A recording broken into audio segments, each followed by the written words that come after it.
Are you a fan of the Halloween franchise? Well, today I'm going to be breaking it down by the numbers, so stick around. You're afraid of dying. How do you know? You've never tried it before. Alright, we're going to be throwing a bunch of different information out there, numbers related information as it pertains to the Halloween franchise. And first up, we're going to talk about rankings. I collected and averaged out 9 different rating systems across the internet, and this is what I found out. Halloween 1, unsurprisingly, is the highest rated movie in the franchise. It has an average rating of 84.63 out of 100. The site that rated it the highest was the Rotten Tomatoes critic score, which gave it a 96 out of 100.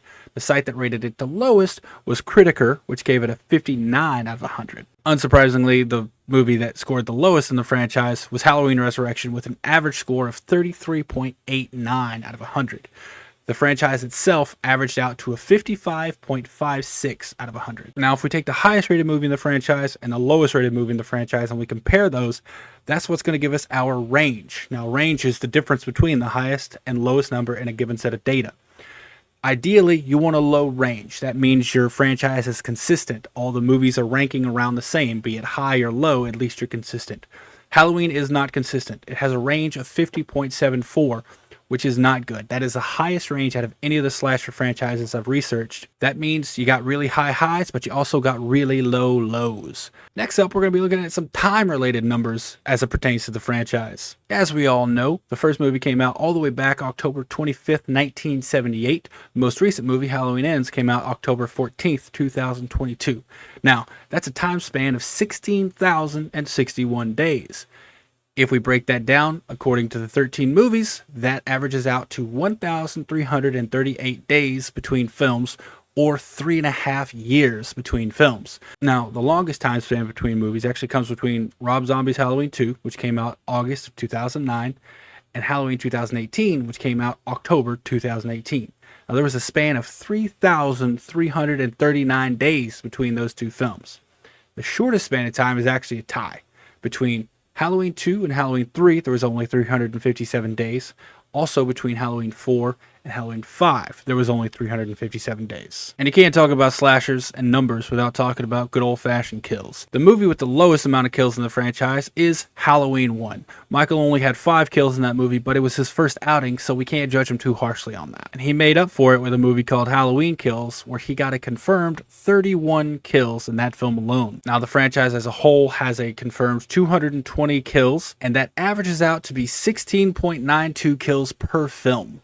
And finally, you can't talk about numbers without talking about money. First up, we're going to be looking at the budgets of the franchise.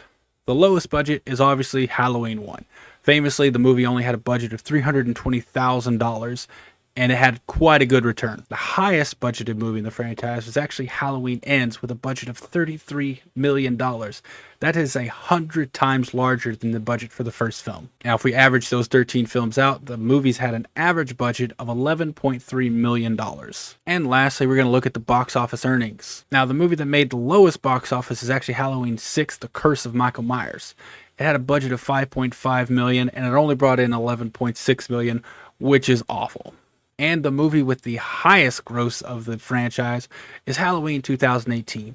With a budget of only $10 million, it brought in $259.9 million. If we average out the box office between all 13 films, we get an average of $64.7 million per film. And just for fun, I adjusted all the box office earnings for inflation to 2022 because that's when the last film came out.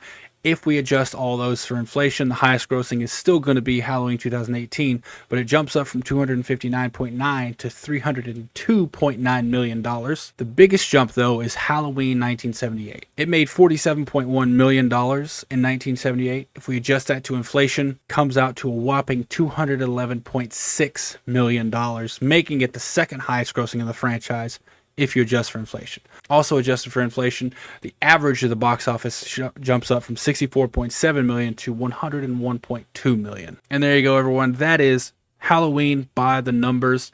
I've done this research for a bunch of different franchises. I'm going to start throwing these videos out there because it's just stuff that I find interesting.